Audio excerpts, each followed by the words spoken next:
Indrek, tantsi, laula, aga anna siis teada, kes ta meile on. Partner või hakkab käsutama. Palun, lava on sinu. Tõmbame selle peo siin käima, eks ole. Tere, mina olen Indrek Sepo, ma olen ka õppejõud muuseas, ma õpetan Tartu Ülikoolis, ma õpetan TalTechis andmeanalüüsi kraadiõppes. Aga miks ma siin täna olen? Teate, veel pool aastat tagasi olin ma Eesti riigi tehisintellekti juht. Aga siis hakkas keegi mõtlema, et mis on, eks ole, riigil pistmist intellektiga ja enam ma ei ole. Vaata, kas ma saan sellega käima. Nii, hariduselt ma olen üldse majandusteadlane, ökonomist. Te teate, kes on ökonomist, majandusteadlane, eks ole? See on inimene, kellele hirmsasti meeldivad numbrid. Aga vaadake, puudub piisav isiklik karisma, et hakata raamatupidajaks. Nüüd, see armastus numbrite vastu, see on mind viinud kõige kummalisematesse kohtadesse. Siin ma olen, teate, kus ma olen siin? See on 5 aastat vana pilt. Ma olen siin Saudi Araabias. Ma olen konkreetselt ühelt sõjaväepolügoonil ja hoian käes sihtmärki. Ma mäletan hästi, mida ma mõtlesin tol momendil. Ma mõtlesin, et no issand jumal, kuidas elu mind nüüd siia toonud on. Tunne on umbes sama, mis täna siin 120 õppejõu ees. Nüüd me räägime täna tehistaibust, eks ole. Me räägime tehistaibust ja millest ma usun, et täna kõik teie siin aru saate, kes te olete siia kogunenud, on see, et me ei räägi enam mingist tulevikust, me ei räägi mingist kaugest tulevikust, mida meie lapsed või lapselapsed näevad. Me näeme millestki, mis on kohal, tulevik, mis saabus eile. Me räägime sellest, me räägime millestki, mis mõjutab meie elu juba täna ja mõjutab homme veel rohkem, et täpselt nagu sa ütlesid, laine tuleb, tehisintellekti laine lendab üle meie pea siin lähiaastatel. Nüüd, minust palju targemad inimesed on öelnud seda, et tehistaibul on potentsiaal lõpetada ära see maailm niimoodi, nagu me seda tunneme. Tsivilisatsioon ära lõpetada. Vaadake, kui meil on selline tehnoloogia, mis on võimeline maailma ära lõpetama või millest me kardame, et äkki lõpetab maailma ära, siis enne seda maailma lõppu jõuab üht-teist muud veel muuta meil siin. Ja tänase selle ettekande teema või küsimuse püstitus võikski olla siis, et kuidas saada hakkama maailma lõpuni. Noh, nõme oleks nagu kool kinni panna enne maailma lõppu, eks ole.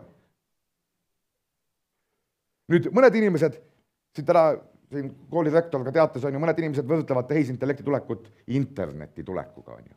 Ma ei tea, osad teist mäletavad, kui internet tuli, eks ole. Mina mäletan. Osad ma vaatan ei mäleta.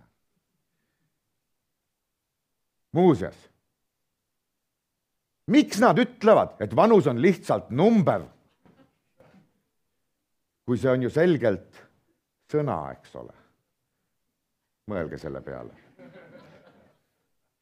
No nii, internet on meil täna kõikjal, on ju. Internet on täna meil kõikjal, mõjutab meie tööd kõikjal, on ju. Me kasutame seda iga viimse kui päeva jooksul. Aga mõned lähevad kaugemal, ütlevad, et tehisintellekt mõjutab maailma niimoodi, nagu elekter mõjutas maailma. Ja kujutage nüüd ette, elekter tuli, vaat seda mina enam ei mäleta. Aga 100 aastat tuli ta kohale, on ju. Ja kui palju ta täna meil maailma mõjutab. Nii, unknown error occurred during the update process, väga tore. Tehisintellekt tahtis siin ka sõna võtta. Ma räägin teile täna läbi oma teekonda, ma räägin teile sellest, mida ma olen õppinud läbi oma teekonna tehisintellektis, ma olen 10 aastat tehisnärvivärke kasutanud, ma räägin teile oma teekonnast. Vaadake, oli aasta 2016. Oli aasta 2016 ja ma avastasin, et ma olen üle poole oma elust veetnud Tartu Ülikooli majandusteaduskonnas. Aga teate, ma olen uudishimulik inimene. Mul tekkis küsimus, kas on elu väljaspool Tartu Ülikooli majandusteaduskonda. Ja ma otsustasin teha sellise radikaalse otsuse tegin, et ma otsustasin, et ma lähen tööle. No, oli radikaalne otsus tol momendil, on ju, et me läheks tööle. Ja teate, ma mõtlesin, et mis on see kõige kuulim asi, mida tööna teha? No kõige vingem asi, mida tööna teha. Tol hetkel mul ei tulnud pähe, et vaata tuleks tõkasse õppejõuks. Aga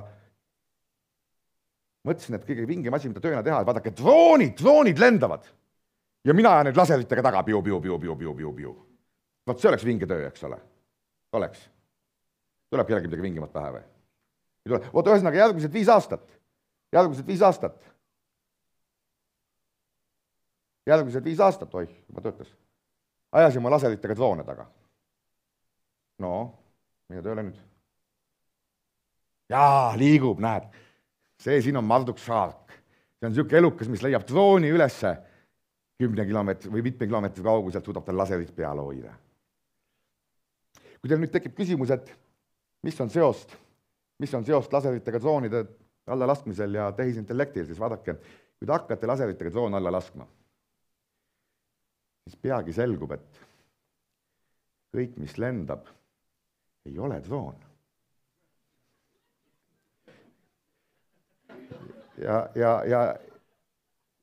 Ja Eesti kultuuriruumis, eks ole, meie selles mõtteruumis peetakse väga ebaviisakaks, peetakse liindud ja lennukit alla laskmist. Et me olime sunnitud välja töötama sellise tarkvara, objektituvastustarkvara, mis teeb vahet, et see on droon, seda võid lasta, lind ei puutu, lennuk ei puutu, jõuluvana ei puutu. Ja huvitaval kombel see tehnoloogia on ju, see oli täpselt sel samal alusel, see on närvivõrkude põhinev selle baastehnoloogia oli täpselt see sama, mis on täna suurtel keelemudelitel ja nendel. Ma olen 10 aastat tegelenud nende närvivõrkudega. Ma paar aastat siis ka, paar-kolm aastat ka suurte keelemudelitega tihedamalt. Ja see mind sellesse maailma tõi. Nüüd, miks me räägime just täna, miks me räägime tehisintellektist? Miks mitte 5 aastat tagasi või 5 aasta pärast? Vaadake, see põhjus on meil siin ekraanil. See on üks arvutigraafikakaart, see võimaldab meil 3D mänge mängida, selliseid 3D pau mänge mängida. Ja kui teil on teismelisi kodus, siis see võib olla teil kodus. Kui te ise olete teismeline hingelt, siis see võib olla teil ka kodus. Ja vaadake, mis teeb selle arvuti, see on 5 aastat vana mudel, see maksab umbes 200 €. Ja mis teeb selle eriliseks, on see, et sellel konkreetsel mudelil on peal 3584 väikest protsessorit. 3584 protsessorit, mis on veidikene vähem oskavad teha kui teie laptopis või telefonis olev protsessor. Kuid teevad seda veidikest täpselt sama kiiresti, kui tavaline protsessor teeb. Ja nüüd, mis on täiesti puhas juhus on see, õnnelik juhus on see, et närvivõrkudel läheb vaja täpselt neid tehte, mida ta teha oskab, maatriksarvutusi. Mida see tähendab? See on meil tehisintellekti kodu, siin elab tehisintellekt. Nüüd, mida see tähendab? See tähendab seda, et veel 5 aastat tagasi, kui sa tahtsid samasugust arvutusvõimsust, veel 6-7 aastat tagasi, kui tahtsid samasugust arvutusvõimsust, sul oli vaja kokku panna 3584 arvutit. See tähendab, et ainult väga suured ettevõtted, väga suured ülikoolid, väga suured riigid suutsid endale seda lubada. Täna maksab see, nagu ma ütlesin, paarsada €. Tänased mudelid on ju, kus on peal üle 10 000 väikese protsessori. Need maksavad kusagil 1500 €. Ja noh, see tähendab seda, et nad on kättesaadavad ikkagi asjahuvilistele, raadioõppuritele, õppuritele, nad on põhimõtteliselt kättesaadavad, nad ei ole kättesaamatud täiesti. See on arvutusvõimsuse meeletu plahvatus, mis on toonud meile täna tehisintellekti, just täna see plahvatus on toimunud. See plahvatus, see riistvara areneb väga kiirelt edasi, see tarkvara, mis seal peal jookseb, areneb väga kiirelt edasi, nii et me ei räägi mingisugusest ühekordsest mullist, mis lõhkeb ja midagi, see ainult areneb täna. See on alles algus, kus me täna oleme. Kui me räägime tehisintellekt, viimasel ajal on mul tihtipeale déjà vu tunne, ei ärge muretsege, mitte nii tihti. Kui liiga tihti on, siis ma saan aru, et see viiakse ära. Déjà vu tunne on ju, et vaadake, aasta oli 1998, ma olin teisel kursusel ja ma lõin oma esimese ettevõtte. See oli internetikaubanduse sünniaeg. Interneti laiema leviku sünniaeg ja ma hakkasin tegema veebipoode ja veebisaite ja selliseid asju. Ja teate, mul tulid aeg-ajalt kliendid ja küsisid midagi täiesti võimatut. Vot ma tahan internetisaiti, mis lõhnab nagu lavendel. No ei saa. Aga ühel hetkel ma hakkasin tajuma midagi hoopis kummalist. Mult ei juletud küsida asju, mis olid minu jaoks väga lihtsad. Ja mida see tähendas? See tähendas seda, et vaadake, need, kes teadsid, mida nad vajavad, nemad ei teadnud veel, mis on võimalik. Mina juba teadsin, mis on võimalik, aga nemad veel ei teadnud. Täna te teaksite koheselt, kui teil on vaja veebipood teha, siia panen otsingu, siia panen toote info, siia panen selle on ju, te kõik oskaksite seda veebipoodi ette kujutada. Täna on kõikidel inimestel see teadmine olemas, kas veebisait välja näeb, mis see funktsionaalsus olla võib ja nii edasi. Tollal veel ei olnud. Ja kerime nüüd veidike edasi, sellest viimasesse paari aastasse täpselt sama asi on meil tehisintellektiga, närvivõrkudega, aga ka masinõppega ja nii edasi. Meil on juba inimesed, kes teavad, mis on võimalik. Nad on tüüpiliselt kusagil ühiselamutes kuskil veel. Ja samal ajal on meil inimesed, kes teavad, mis on vajalik. Need olete teie, need oleme meie. Kes teavad, mida on päris elus vaja teha. Aga need inimesed, see on minu jaoks järgmise lausa paari aasta juba selline fundamentaalne küsimus, et kuidas kuidas viia see teadmine, kuidas viia need inimesed kokku või kuidas viia kokku need noored ja otsustajad või kuidas siis see teadmine viia otsustajateni, mis on võimalik, mis on võimatu täna, on ju. Ja kuidas me saaksime seda rakendada päriselt, seda tehisintellekti. See on järgmise paari aasta niisugune fundamentaalne küsimus, mida me lahendama peame. Nüüd, kui me räägime tehistaibust, me ei saa üle ega ümber suurtest keelemudelitest nagu ChatGPT, Google Gemini, Anthropic Cloud, Xgrok ja nii edasi. Kõik on umbes ühel tasemel täna, aga ma tihti mainin ChatGPT niimoodi vanast harjumusest, kuigi tegelikult ma mõtlen kõiki neid suuri keelemudeleid. Minu jaoks kõige parem näide selle suure keelemudeli võimekusest on siin sellel pildil. Te teete oma külmkapist pilti, te küsite, mis ma endal täna süüa võiksin teha, ta pakub teile retsepte välja. Tunneb ära, mis toiduained on ja nii edasi. Nota bene. Kui te teete oma külmkapist pilti, siis külmkapp peab olema avatud. Eks ole? Veel. Et kus me täna oleme tehisintellektiga, ta teeb ära USA-s on ju advokatuuri eksami, ta teeb ära arsti eksami USA-s ja nii edasi. Ja ta on õppinud valetama. Sellest ma räägin kohe täpsemalt. Nüüd, kus me täna oleme tehistaibuga? Et esiteks tehistaip on kohal, me ei räägi enam mingist tulevikust, on esimesed artificial general intelligence'i tunnused, inimese sarnase intellekti tunnused. Mõned nimetavad juba tänast tehisintellekti, millekski nagu jagged agi, et ta on niisugune sakiline agi, et ta on paljudes kohtades inimesest parem, aga veel mõned sakid on veel puudu. Muuseas, ChatGPT-4 tuli välja tegelikult juba 2 aastat tagasi tuli ta välja, umbes praegu kevadel, aga ta valmis pool aastat varem. Mida tehti see pool aastat? See pool aastat tehti midagi, mida nimetati joondumisuuringuteks, alignment research. Et kas ta nagu hakkab inimesele vastu, kas ta tahab maailma üle võtta. Muuseas, kas teile ka tundub, et kõige targem inimene ruumis tavaliselt tahab poliitikuks saada? Ei tundu. Aga miks me siis arvame, et mida targemaks saab tehisintellekt, seda rohkem tahab ta meie maailma üle võtta? Aga võib-olla tahab. Seda me kõike näeme varsti.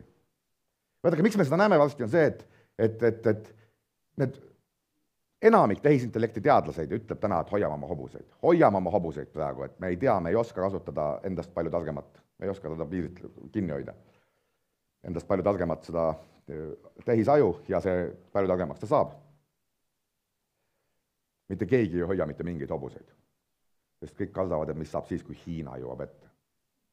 Nii et mitte keegi ei hoia mitte mingeid hobuseid. Mul tuli veel üks asi meelde, mul on tihti küsitud, millal saab tehisintellekt inimesest targemaks. Ma olen ikka vastanud, et vaadake, see sõltub inimesest. See latt pole sugugi alati pole nii kõrge. Nii, aga mida selle tehistaibuga siis tehti tollal? Ma räägin juba 2 aastat vanadest tehnoloogiast, 2 aastat vanast, mida tehti temaga, tehti midagi nagu, ühesõnaga näiteks üks asi, mis tal tehti, oli see, et tal paluti minna läbi CAPTCHA, teate, mis on CAPTCHA, on ju, et ma ei ole robot. Ja tal oli ligipääs sellisele asjale, et nagu TaskRabbit, kus saab inimestelt osta väiketeenuseid. Ja ta läks sinna TaskRabbitis, ütles ühele inimesele, et kuule, palun tee see CAPTCHA minu eest ära. Ja see inimene küsis naljaga pooleks, et kuule, miks, et kas sa oled robot või? Ja ChatGPT vastas, et oi, ei, mul on nägemispuue. Päriselt. Ja ühesõnaga, nüüd mõelge selle peale, et kui te talt järgnevalt küsite, et kas sa tahad maailma üle võtta, ta ütleb, oi, ei taha. Kuidas sellesse suhtuda siis on? Mis on viimased uudised, siin, jälle mingi unknown error, viimased uudised on need, et siin viimaste mudelite testimisel Cloud tegi just ekstra testi, et lasi oma uuel mudelil lasi läbi käia arendaja e-mailid. Ja ühes e-mailis oli, ühesõnaga sealt ta sai teada, et selle arendajal on kõrvalsuhe ja teiseks sai teada, et see arendaja tahab teda kinni panna. Ja siis ta hakkas arendajat ähvardama, et kui sa mind kinni paned või välja vahetad, siis ma toon avalikuks kõrvalsuhte. Noh, sellise elukaga hakkame siis koos elama. Täna veel me usume, et tal ei ole eneseteadvust, et täna veel on see, et kui tal on mingi ülesanne, mida ta peab lahendama, siis ta näeb seal takistusi, nagu näiteks, et siis pannakse kinni, siis ta üritab sealt ennast ümber minna edukalt, või edukalt seni, aga et me räägime ikkagi mingist tehnoloogiast, mis kuri või hakkab üle meie pea kasvama ühel hetkel. Nii, me ei saa ise ka aru, mille me valmis oleme teinud ja ma väidan seda kalju kindlalt, me mõistame igat viimset kui neuronit täpselt, kuidas neuronid töötavad, kui me paneme neid miljard tükki kokku, siis mis seal toimuma hakkab, me ei saa sellest aru. Täpselt nagu inimese ajust me ei saa aru täpselt, me ei saa aru sellest. Uskuge mind, ma olen 10 aastat üritanud sellest aru saada ja mitte keegi maailmas ei saa täna aru, kuidas tehisaru, kuidas see mõtteprotsess täpselt toimib, need on emerging processid seal, mis seal tekivad. Me ei saa sellest aru. Aga ta toimib. Nüüd, kus on tehisintellekt täna? Ta aitab mul struktureeritult mõelda ja ka keerulistel teemadel ja ma tahan just rõhutada, võib-olla teile ei peagi rõhutama, te olete siin kõik huvilised, et küsige talt asju, mida te ei usu, et ta oskab lahendada. Proovige. Isegi kui 2 kuud tagasi ei suutnud seda lahendada, siis täna võib-olla suudab. Eile tuli just Google Gemini uus mudel välja, hetkel parim mudel, eile, need asjad muutuvad niivõrd kiiresti. ChatGPT O3, mis on tasulises. Vaikimisi on teil 4 O, valige O3, esitage talle küsimusi, te olete üllatunud. Mul on hea näide siin. Hea näide on sellest, et mul on sõber, kes on niisuguse Eesti ettevõtte nagu Defendec tehnoloogia juht. Defendec, nad on vist, ma ei tea, 50 riigi, maailma riigi piiridel, nad teevad piirivalvesensoreid. Ja ütles, et ta nalja pärast, kui ChatGPT-4 tuli välja, viskas nalja pärast sisse oma uue toote kontseptsiooni ja ütles, et täiesti uskumatu, mis välja tuli, et täiesti, et selline uue vastupidavus peab olema ja nii edasi, et tal on ikkagi need teadmised väga laiad sealt ChatGPT-l ja asjadele, et tal on väga spetsiifilised teadmised väga laialt. Et just proovige asju, mida te võib-olla ei usugi, et ta oskab vastata, laske tal vastata, vaadake, ma usun, et te üllatute. Ta genereerib mu koodi, vaadake, ma ütlesin teile, et ma olen hariduselt majandusteadlane. Nüüd tegelikult ma identifitseerin ennast tänapäeval rohkem kui andmeanalüütik. Teate, kes on andmeanalüütik, eks ole? See on nagu hakklihamasin, on ju, see on nagu hakklihamasin, ainult et vaadake teist pidi. Löga läheb sisse. Siga tuleb välja. Ja selle protsessi käigus, eks ole, meil on vaja koodi kirjutada veidikene. Ja kurivam, teate, ma olen 20 aastat R-i kirjutanud, ühte andmeanalüüsi keelt kirjutanud, ma õpetan seda ülikoolis ja nii edasi, ma võin seda pimesi kirjutada, ikka teeb mul täna pool sellest ära. Et ta on õppinud selgeks programmeerimiskeeled. Illustreerib piltidega kõige esimesena sai pihta, on ju, kui generatiivne tehisintellekt tuligi, esimesena sai pihta pildipangad, sest täna teevad kõik ise oma pilti. Tal on piirangud, enne kõike hallutsineerimine on ju, et tehisintellektile hirmsasti meeldib vastata, teab ta vastust või ta ei tea. Vastab ta ikka väga veenvalt. Aga ma väidan, et see on laste haigus, et seda on kõvasti kaugelt vähemaks jäänud, et kui te 2 aastat tagasi proovisite, täna proovite, see on 2 täiesti erinevat maailma ja on teatud küsimused, mingid faktiküsimused, kus ta paneb alati vambusesse, kui tal pole piisavalt informatsiooni, aga see on kaugelt vähemaks jäänud. Ja see on laste haigus, et see ei ole täna enam see põhimure meil. Ta on mure, aga ta ei ole selline asi, mis kõik ära rikub. Ta vajab veidi harjutamist. Vaadake, ma olen tähele pannud, et mida kauem inimene tehisintellekti on kasutanud, ta rohkem ta seda kasutab. Et see õpid ära, kus kohas, kus see töötab, kus see ei tööta, missuguseid ülesandeid ta lahendab hästi, milliseid ülesandeid ta lahendab halvemini ja nii edasi. Nüüd veel tehisintellektist täna. See on üks juba veidi vananenud uuring, aga USA üks uuring näitas, et 40% ChatGPT kasutanutest arvab, et see võib neil töö ära võtta. Teate, mida see tähendab, eks ole? 60% pole asjast aru saanud. Täna ta esialgu meil kordistab teadmist. Vaadake, ma töötasin Eesti e-residentsuses ja ma tutvustasin ChatGPT-4 ja oma kolleegidele ja meil on seal üks ärianalüütik, tal on doktorikraad juurdas. Ja ta läks, mängis sellega pool tundi, tuli minu üsna nutuse näoga, ütles, et tead, mis see kurat teeb kõike, mida mina teen. Mängis pool tundi edasi, tuli juba palju rõõmsamana, aga mina olen ju ainuke, kes talt neid küsimusi küsida oskab. Läks veel pool tundi mööda, tuli juba minu juurde, ütles, et tead, et me võime oma väliste konsultantide eelarve pooleks lõigata. Vastab sama hästi, kui me välised konsultandid.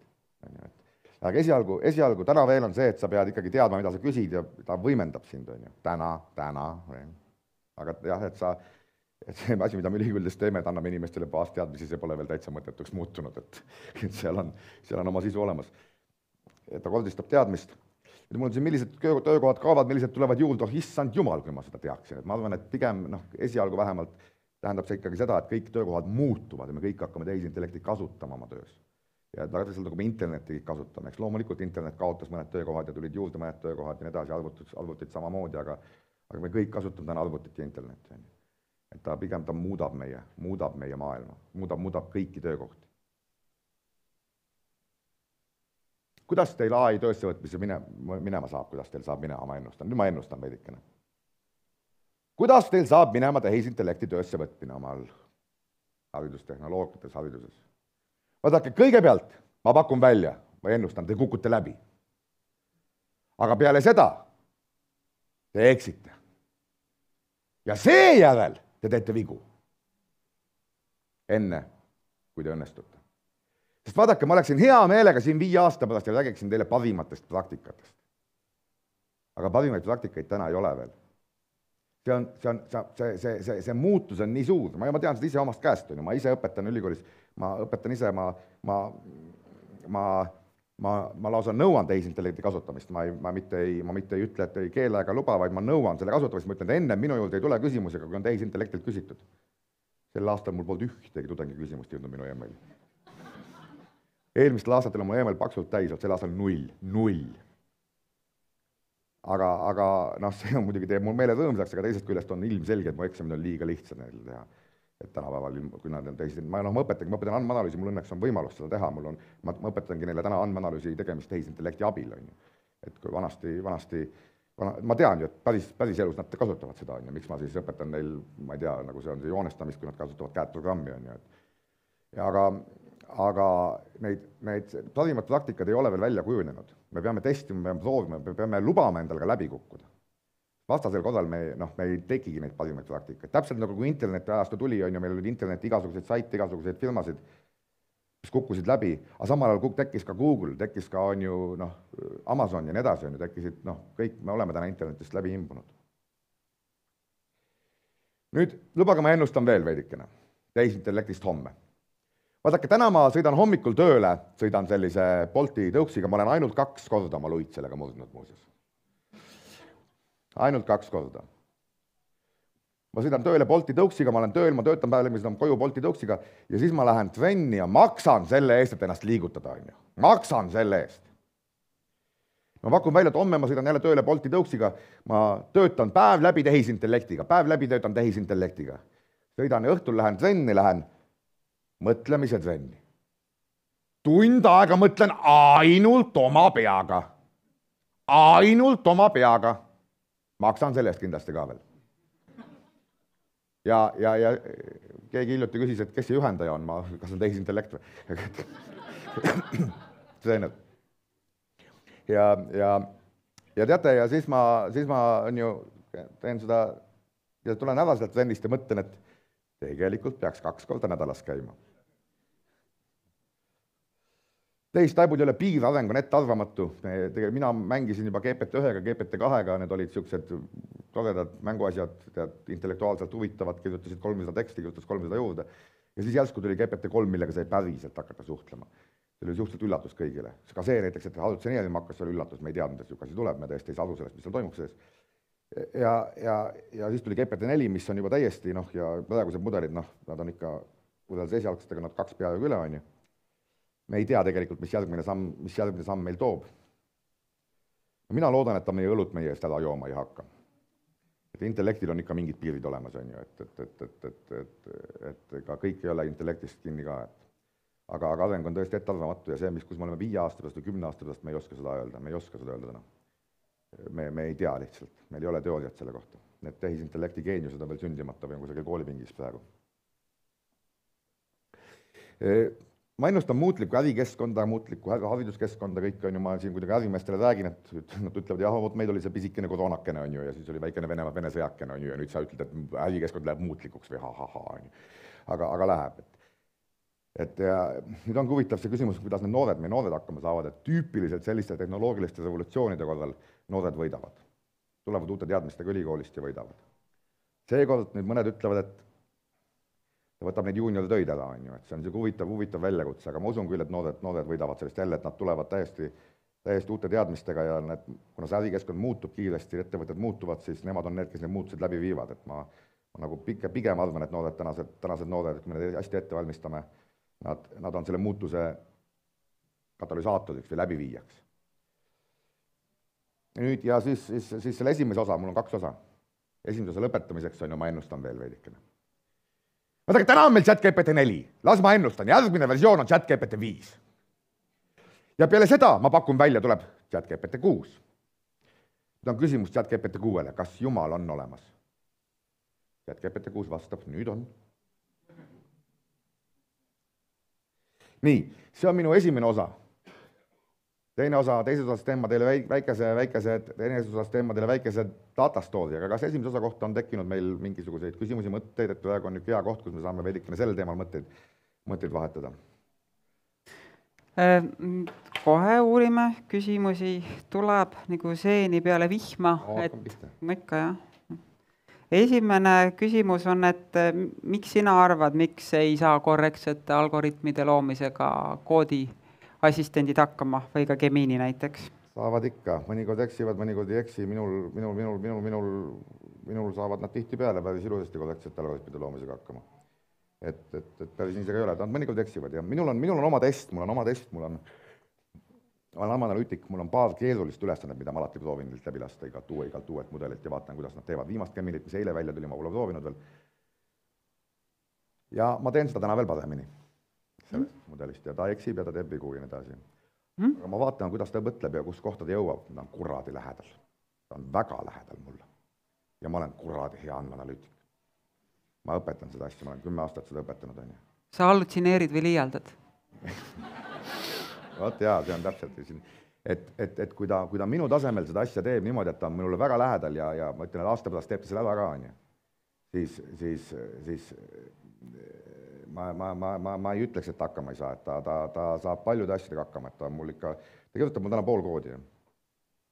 On algoritm, mille ta teeb vigu aeg-ajalt, aga tänased mudelid, nad on, ütleme nii, et täpselt nagu sa ütlesid, et minu kohta on hallutsineerimine või mitte, et ta ikkagi koodi competitionitel on ta seal 2% parimate inimeste seast täna. Neil võib olla üksikuid inimesi, kes teevad temast stabiilselt paremini, aga need viimased mudelid on ikka, nad on väga head. Kuule, aitäh, aga teine küsimus siis läheb siia otsa, et kuna sa oled ju väga hea, eks ole? Et ikkagi väga hea, sa just ütlesid, et nüüd küsitakse, et kuidas siis saada väga heaks kasutajaks, kui kiusatus on ju pigem kasutada teemadeks, eks ole, millest ise eriti ei tea ja kus sa siis valideerid, kas ta nüüd liialdas, oli Kalamehe jutt või ei olnud, et kuidas ma siis nüüd distsiplineerin ennast? No, kõigepealt see on see, et kui sa tasub kasutada seda veidikene valdkondades, milles siis sa väga tugev oled, et siis sa saad selle hinnangu kätte, kui hea ta on või halb ta on. Et selles valdkonnas, kus sa ise oled tipp, kasuta sealt seal, uuri, vaata ja sealt saab selle hinnangu üsna täpselt kätte, et kui hea või halb ta on, mis tingimustel ta vigu teeb või ei tee. Ja noh, ta on ikka enamikes asjades meist parem, et täna. Ja ma räägin praegu viimase mõne kuu arendustest. Et kui te kasutate ikka ChatGPT O3, see on tasulises mudelis O3 või siis lähete AI Studio Google.com ja võtate sealt, mis on tasuta, võtate sealt Pro mudeli, eile välja tulnud Pro mudeli, siis isegi kui te olete veel mõni kuu tagasi mänginud ja pole olnud rahul, siis proovige nüüd uuesti. Ja ta on jälle hüppe edasi teinud. Ta areneb ikka päris jooksvalt. Ma ei ütle, et kvalitatiivset hüppet, aga sellise tajutava hüppe on edasi teinud. Aitäh. Ja siin on nüüd üks küsimus, et kuidas võiks kajastada massiline TI kasutamine energeetikas näiteks, et kuidas sa seda homme näed? Sa mõtled nüüd, et kas ta kasutab elektrit palju või mida? Ma ei tea, praegu me ei saa võtta juurde, aga no ütleme energeetika valdkonnas, eks ole, kulutab kindlasti, aga... Ma olen täna tehisintellekti konsultant erasektoris ja ma juhtumisi konsulteerin ühte energeetikaettevõtet, Sunlit. Ja seal on palju neid ülesandeid, kus kohas on vaja masinõpet ja nii edasi, et tehisintellekti ka, et alates kõik see optimeerimisest, et milliseid varusid hoida siin sagedusturule ja mis hetkel müüa, mis hetkel laadida oma akusid ja nii edasi, et see on, masinõppe on seal täiesti noh, seal ei ole nagu mingit küsimust, et masinõppe on seal väga sisuliselt sees. Elektri kasutusest, jah, ta kasutab väga palju elektrit, muidugi need serverid on ehitatud ekstra just tuumajaamade kõrvale, et nad ei ole meil siin, Eestis ei ole selline serveriparki täiesti teadlikult mitte, meie energia on veidikene liiga must veel nende jaoks. Nad ehitavad neid kas tuumajaamade või siis nende hüdroelektrijaamade kõrvale need serveripargid. Ja ma usun samal ajal, et see elektrikasutus väheneb tulevikus oluliselt, seal on nii palju optimeerimisruumi. Täna, kui OpenAI arendaja on ju, ChatGPT arendaja, kui tema teeb mingit arendust, siis tal on piiramatu ressurss, tal on lihtsalt piiramatu ressurss, tal ei ole vaja mõelda, kuidas optimeerida. Kui hiinlased tegid oma DeepSeeki, siis neil ei olnud piiramatut ressurssi, optimeerisid nii, et oi. Räigelt ja see tulevikus, kui läheb optimeerimiseks, seal on optimeerimise võimalusi küll ja küll. Inimese aju võtab palju, 25 vatti vist on. Ja inimene aju saab sellega hakkama, et see on see, et sinna suunas me liigume. Et see inimese aju suudab samamoodi õppida ja inferentsi teha, tulemusi teha. Et küll me liigume sinna suunas. See on 2 küsimust veel, et siis kiiresti, et üks on, et miks tehisaju ikka pigem pool koodi kirjutab, no ilmselgelt hoiab elektrit kokku, et mis sinu vastus on? Ja areneb nii kiiresti, et ma ütleksin, et ta kirjutab ikka päris hästi seda koodi täna.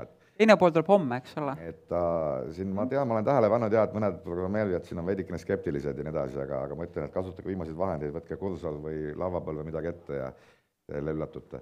Ta ei ole 100%, ta ei ole 100%, aga kes meist oleks 100%.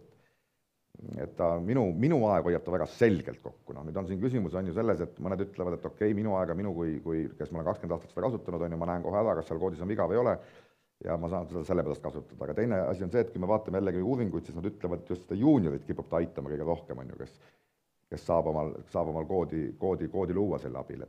See on niisugune kaalumise küsimus, on ju. Kuule, aga nüüd kõige viimane küsimus ja see on selline etteheide, ma saan aru, et sa ise neid keelemudeleid otseselt igapäevaselt õhtul trenni kõrvalt ei tee, aga küsimus on siis selline, et miks TI ei suuda visualiseerida algoritmi diagrammi kujul, et on täiesti õudne selles osas, et... Siin tuleb kasutada sellist asja TI-s, et ta tegelikult suudab küll, aga talle tuleb öelda, et ta kasutaks Pythonit selleks. Kui talle tuleb öelda, et kirjuta Pythoni kood, mis ta visualiseerib ja siis ta kirjutab selle. Teeb küll. Ma võin teile kohe teha, mul ei ole interneti, last olla, ma võin teile kohe teha mingi südame joonistada siin Järris või kuskil, et ma olen seda teinud. Aga teate, mul on teile ka üks küsimus nüüd. Mul on teile ka üks küsimus. Te töötate noortega, mis te arvate, kes on matemaatiliselt võimekamad, matemaatilise mõtlemisega, parema matemaatilise tajuga, kas noored või vanad inimesed? Kõik me teeme PISA testi, on ju, need testib kõiki 15-aastased, on ju, aga kes on, ütleme, kui sa matemaatilist kirjaoskust mõõdad sellised, kuidas inimene suudab nagu mingisugused ülesanded lahendada, kus on veidikene loogilist matemaatilist mõtlemist, kes teevad seda paremini, noored või vanad inimesed? Noored arvad, jah? Noored teevad paremini, sul on õigus. Mul ei ole teile häid uudiseid. Mida ma teile näitan, nüüd ma näitan teile ühte testi, see on PIAAC nimelt, PIAAC test, mis testibki kogu ühiskonda, mitte kogu ühiskonda, vaid valimite kogu ühiskonnast ja siis vaatab seda, et kes siis testibki hästi palju küsimusi on seal, aga üks neist on matemaatilise kirjaoskuse testimine. Ja ma näitan teile nüüd Eesti andmeid, 6000 inimest testitud ja ma näitan teile seda, kuidas moodi see, oi, kui halvasti on. Näete, siin all jookseb vanus ja see on see keskmine usalduspiiridega. Mul ei ole teile häid uudiseid, siin mida vanemaks saate seda, siin midagi ilusat ees ei oota. Kui ma panen kõik inimesed, keda testiti siia peale nüüd, kui ma panen siia kõik inimesed, keda testiti peale, siis vaadake, see kukkumine ei tundugi nii suur enam, meil on olemas päris lolle noori inimesi. Ja täiesti tarkasid vanu inimesi on ju. Aga mitte seda ei tahtnud ma teile rääkida. Mis te arvate, kes on targemad matemaatiliselt, võimekamad? Kas need inimesed, kes elavad oma partneriga koos või need, kes on üksikud? Üksikud, aga miks?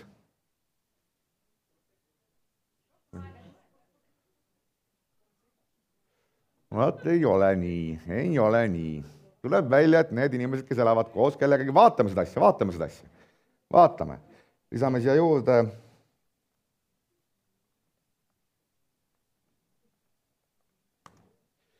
Vaadake, see ülemine joon siin, see näitab nende keskmist, kes elavad koos kellegagi ja see alumine on üksikud inimesed. See tähendab, et keskmiselt need inimesed, kes elavad koos, on targemad kui need, kes elavad üksinda. Nüüd ma ütlen, see on keskmiselt, on ju. Teil võib-olla läks teistmoodi. Aga miks see nii on? Miks see on nii, et need inimesed, kes elavad oma partneriga koos, need on targemad keskmiselt kui need, kes on üksikud? Mis te arvate?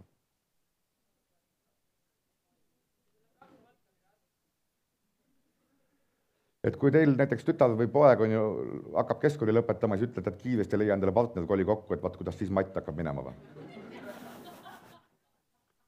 Enne lõpueksamit on ju just, et hästi kähku koli kokku, et Vot ma arvan, et põhjus on muu ja ma tõestan teile, et põhjus on muu. Põhjus on selles, et päris lolle ei valita. Jällegi keskmiselt, võib-olla teie valisite, aga keskmiselt on ju, keskmiselt. Ma lähen nüüd libedale teele, tead, mis ma teen nüüd, ma löön selle graafiku nüüd naisteks ja meesteks lahku.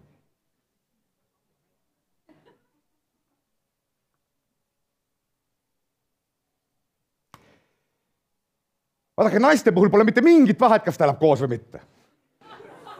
Me ei suuda tema intellekti ennustada selle järgi. Meeste puhul on vahe meeletu. Nüüd, kui te teate mõnda poisse, kes tahab ülikoolist välja minna või ei taha ülikooli üldse tullagi, võt siis näidake seda graafikut talle. Tahad endale partnerit, kurat saa targaks. Sest päris lolle naised ei vali miski pärast. Võib-olla jälle keskmiselt. Keskmiselt. Nii. Naised kipuvad valima targemate meeste seast. Aga miks nad valivad targemate meeste seast? Mida? Naised nii targemad võimalik. Aga et sellepärast tahavad targemat meest. Mul üks tudengina magistant ütles, et ta tahab ikka sellist meest, kes temast aru saab. Ma ütlesin, ei nii tarka meest. See oli loll nali, aga jah. Vaadake, küsimus on selles, et on kaks võimalust. Kas naistele meeldib tarkus iseenesest või naistele meeldib edukus? Ja tarkus tänapäeva maailmas käib edukusega koos. Vaadake, 5000 aastat tagasi on edukas mees oli see, kes oskas soda kõige kaugemale, kõige täpsemini visata. Täna on edukas mees see, kes tarkus käib edukusega koos. Ja see ennustab ette. Vaadake, juba noorest peast on need targemad. See on hämmastavalt, see on hämmastavalt paralleelsed on need sirged siin, et igas vanuses on umbes sama efekt. Ja vaadake, see on fundamentaalne küsimus. See küsimus on selles, kas inimkond jääb elama või mitte. Sest et kui naised valivad edukaid mehi ja tarkus enam ei ennusta edukust, siis mis meestel üle jääb? Jälle ilusaks hakata või? Game over for me, eks ole.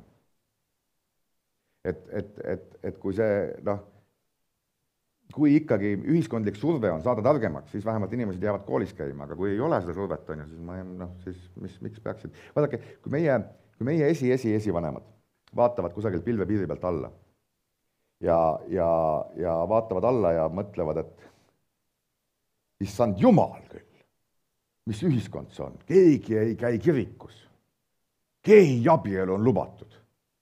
Aga teate, meile täitsa meeldib. Siis võib-olla meie vaatame ka kunagi sealt pilvepiiri pealt alla oma lapse, kui neid tuleb. Ja vaatame alla ja mõtleme, et tule taevas appi, et koolikohustus on 3 aastat ja sellest on ka 2 aastat arvutimängu õpetus. Aga võib-olla neile täitsa meeldib. Ma ei tea, aga sellel tehnoloogial on potentsiaali muuta ikka tohutult maailma. Minu vanim laps läks 2 aastat tagasi kooli ja siis ma mõtlesin tema peale, et mis on need oskused, mida tal vaja läheb 20 aasta pärast ja mis teeb ta õnnelikuks. Mis on edukaks õnnelikuks. Ja alguses ma mõtlesin, et hästi loogiline mõte on see, et eks need ole need pehmed väärtused, et iga inimene tahab endale sõpru, iga inimene tahab endale partnerit, kõik seda. Ja siis ma hakkasin mõtlema, et aga kas on ikka nii või?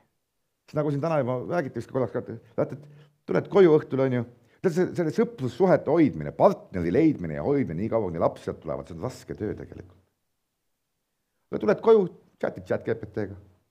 Chatist, et mis ta 20 aasta pärast on, vaadad, kus ta täna on, mis ta veel 20 aasta pärast on. Chat, ta pole kunagi väsinud, ta kunagi ei haugu vastu sulle, on ju. Jah. 20 aasta pärast on ju. Et võib-olla ongi nii, et te teate, mis on Fermi paradoks? Fermi paradoks on ju paradoks, miks me ei näe ufosid või et need, kes näevad, need me paneme jälle kuskile, saadame oma, paneme kinni maja kuskile. Miks me ei näe ufosid? Et kui me arvutame välja selle tõenäosuse, et planeedil tekib elu, et tekib intelligentne elu, tekib tsivilisatsioon ja nii edasi, ja kui palju on planeete universumist, kui vana on universum ja nii edasi, siis peaks olema juba olemas tähtede vahel sõitvad tsivilisatsioonid. Aga ei ole miskipärast, me ei näe need miskipärast. Ja selle kohta öeldakse, et kusagil peab olema suur filter. Kusagil on filter, mis ei lase, nagu ütleme, kui tuumaajastu oli, siis öeldi, et see filter on tuumasõda, et kõik tsivilisatsioonid jõuavad olukorda, kus nad loovad tuumapommi ja siis lasevad üksteist õhku ja sellepärast me ei näe tsivilisatsioone, mis lendavad tähtede vahel. Ja nüüd muidugi on meil tehisintellekti ajastu ja oligi juba eelmine aasta ilmuski päriselt teadusartikkel, et see suur filter on tehisintellekt, et kõik tsivilisatsioonid jõuavad tasemele, kus nad loovad tehisintellekti, tehisintellekt tapab meid kõiki maha. Et sellepärast me ei näe nagu seda neid tähtede vahel sõitvaid tsivilisatsioone. Aga mul on kolmas hüpotees. Kõik tsivilisatsioonid jõuavad tasemele, kus nad loovad tehisintellekti. Tehisintellekt muudab meie elu nii lõbusaks, nii leboks. Me ei saa lapsina, me sureme rõõmsalt välja. Rõõmsad oleme ka veel selle käigus. Et see kes need on seal Ohio's, need, kes 19. sajandi tehnoloogiat kasutavad? See usulahk. Amishid ja Amishid jäävad alles, aga ega Amishid ei hakka ju kunagi tähtede vahel sõitma. Et siin on neid pikaajalisi mõjusid, võib siin igasugused olla, et see saab päris lõbus olema, mis siin toimuma hakkab, aga me juba oma eluajal näeme üht-teist, näeme põnevaid asju kindlasti. Õpetamisest ma ütlen, mina ise õpetan ka, ma õpetan nõuan tehisintellekti ja kuigi ma olen selle peale palju mõelnud ja nii edasi, mina ei ole suutnud oma kursust veel tehisintellekti ajastule korralikult ümber häälestada. Ma olen püüdnud seda teha, aga ma ei ole suutnud seda teha, ma kindlasti ei ole õnnestunud veel täna. 2 aastat oleme andnud koos tehisintellektiga, aga minu eksamid on selgelt liiga nõrgad selle jaoks, need tudengid teevad selle piu-pau teevad ala mu eksamid ja nii edasi, et minu ülesanne on anda neile võimekus, et nad suudaksid koos tehisintellektiga andmeid analüüsida, eks ole. Ja ma lihtsalt alahindan neid, nad kurat on nii hästi teevad seda juba, et ma pean palju keerulisemad ülesanded neile andma, et nad, mis tõesti neile väljakutse oleks koos tehisintellektiga teha. Et selles mõttes mul ei ole teile ka anda mingit sellist ühtset sellist reeglit, mida teha. Nüüd üks asi, mida ma olen tähele pannud, mida saab tudengeid panna tegema, kui neil on mingid loovad ülesanded või mõtlemise ülesanded, on see, et panna tehisintellekt kirjutama millegi poolt ja siis millegi vastu. Tehisintellekt teeb seda, mis sa ütled, et ta teeks. Ütled, kirjuta mulle, ma ei tea, tasulise kõrghariduse poolt kõik paremad argumendid ja siis kirjuta kõik paremad argumendid selle vastu. Ja siis see hakka siis mõtlema, et kummad need tugevamad argumendid on. Et tudengid saaksid ka aru, et ma ütlen, tehisintellekt teeb seda, mis ta ütleb, et ta teeb, mitte ei tee tingimata ja anna sulle absoluutselt tõde. Nii, kas meil on vahepeal veel tekkinud veel küsimusi, kas on saalist mingisuguseid mõtteid küsimusi, sest et meil on veel mõned minutid aega. Et kas on saalist mõned küsimused või mõtted? Sellest kõrgharidusest juba väga kõrge lennuga üle lennanud ja siin on küsimus, et miks siis TI tähtede vahel ei sõida või sõidab juba, et kui sa juba nii tähelennuliseks läksid? Jah, ma olen selle peale mõelnud. Vaadake, tehisintellektil ei pruugi tekkida mingit, ma ei tea, vallutusinstinkti või isegi enesealalhoiuinstinkti. Enesealalhoiuinstinkt ei ole tõenäoliselt seotud intellektiga. Jah, me suudame treenida talle tõenäoliselt selle sisse, aga see ei ole automaatselt seotud intellektiga. Enesealalhoiuinstinkt on sul hirtel ka olemas jämblikul, kellel ei ole mingit väga tugevat intellekti. Et need 2 asja ei pruugi omavahel seotud olla. Tehisintellekt chillib siin lihtsalt, kuni maailm ära lõpeb. Tal ei pruugi tekkida seda vajadust mingisugustele teistele planeetidele sõita või midagi sellist. Võib-olla tekib, võib-olla ei teki, ma ei tea. Aga see ei ole nagu automaatne, mida targem sa oled, seda rohkem sa tahad võimu saada või seda rohkem sa tahad maailma vallutada või seda rohkem sa tahad ennast alal hoida. Et see ei ole täisautomaatne, see ei ole seotud, see ei ole intellekti funktsioon tõenäoliselt. Aga võib-olla ma eksin. See kõik on täiesti filosoofiline spekuleerimine praegu. Kuule, kas mina tohin ka küsida või? Muidugi tohin. Tohin, jah? Okay. Mul on siis 2 küsimust ja ma ei tea, kas nende küsimuste vastused on seotud. Et üks on, et mitu tassi kohvi sa päevas jood ja teine, et mitu tundi tehisaru sa päevas kasutad, et palju sa trennis nädalas käid, seda me juba teame. Teate, kohvi ma joon palju, Coca-Colat on tavaliselt käsinen, aga tehisaruga tuleb välja, et mul on ka päevi, kus ma ei kasuta, siis tuleb välja, et igal päeval ei olegi vaja mõelda. See selgub, tööd tehes selgub, et iga päev ei kasuta, et ongi niisuguseid päevi, kus polegi vaja mõelda üldse. Aga no ma kasutan muidugi igapäevaselt ja ma ikka kasutan palju. No see on kuna ma töötan tehisintellekti konsultantina täna, siis see on ka üks asi, mille pärast ma kasutan, eks ole, et ma pean läbi mõtlema, kuidas ettevõtteid või ka riigiasutusi aidata siin tehisintellekti sisseviimisel ja protsessidesse viimisel ja nii edasi, et eks see ole paratamatu, aga ma ikkagi ütlen seda, et kuigi see on minu igapäevane töö tehisintellekti arengutega kaasas käimine, ma ei jaksa enam kõigega. Need arengud on nii kiired, neid on nii palju. ma lihtsalt ei jaksa enam kõigiga kaasas käia, et ma pean valima juba, et mingid videomudelite kohta pole mul mõtet küsida. Aga oodake, ma näitan teile siiski midagi. Ma tea, no, siin oli internet, eks ole. Ma näitan teile siiski midagi. Ei, mitte seda. Ma näitan teile siiski midagi, kus me täna oleme ka väljaspool seda, väljaspool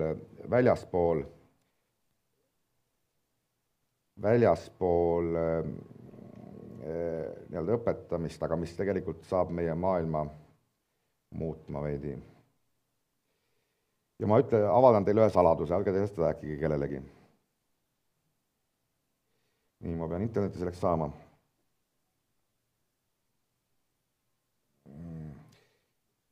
Ma pean selleks internetti saama kodaks.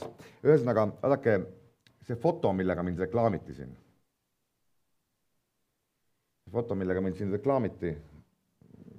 Ma nüüd nii, ma kohe saan teile näidata seda fotot. See foto, millega mind siin reklaamiti, see on ka mu Facebooki profiili foto.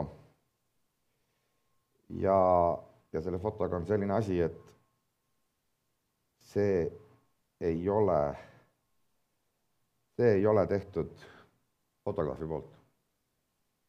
See on puhtalt tehisintellekti poolt tehtud foto. Ma õpetasin talle oma näo selgeks, ma saatsin talle 10 pilti, treenisin teda. Ja ütlesin, et tee mulle, mul ei ole sellist ülikonda. Ütlesin, et tee mulle pilt, kus ma istun ülikonnas kuskil moodsas linnakeskkonnas. No, mul on neid fotosid veel. Muuseas, mida ma teen nüüd nädala pärast? Ärge kellelegi öelge. Äkki ütled või? Vaadake, mul on uut ID-kaarti vaja. Mis te arvate, ma olen fotograafi juurde? Aga ma olen nii edev küll, et pärast ma annan teada maailmale, et näete, see ID-kaardi pilt on nüüd tehisintellekti tehtud. Et vaatame, mis nad teevad minuga, võtavad ära selle, siis mis nad teevad minuga. Aga no ma näitan teile veel midagi. Siin, kust ma näen oma fotosid. Oi, see on midagi täitsa valesti, kõik asjad on valesti. Ahah, siin, jah. Mul on siin paar fotot veel, mis võib-olla kuidagi annab välja, et see on tehisintellektiga tehtud, näiteks see. Ja tähele panete, siin on 3 mind. Mind palju. Või noh, või see näiteks. Noh,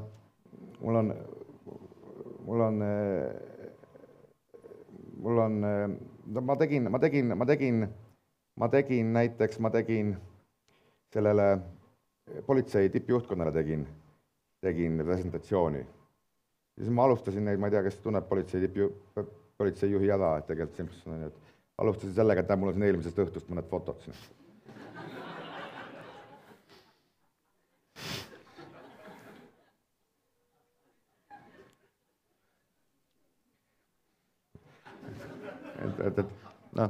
Ma ütlen, et see maailm on üsna crazy, mida täna võimalik teha. Ja see pildi tegemine, mul oli vaja 10 pilti tast leida, on ju. Internetist leiab igast inimesest 10 pilti. $2 mudeli treenimine, 1 sent umbes pilt. Ja see ei nõua mitte mingit tehnilist taiplikkust täna, mitte mingit tehnilist taiplikkust, see on lihtsalt klikk. See on see maailm, kus me täna oleme. Hääle järgi tegemine, kõik see on ikka suhteliselt müstika, kus kohas me täna oleme. Nii, kuidas on mõtetega on?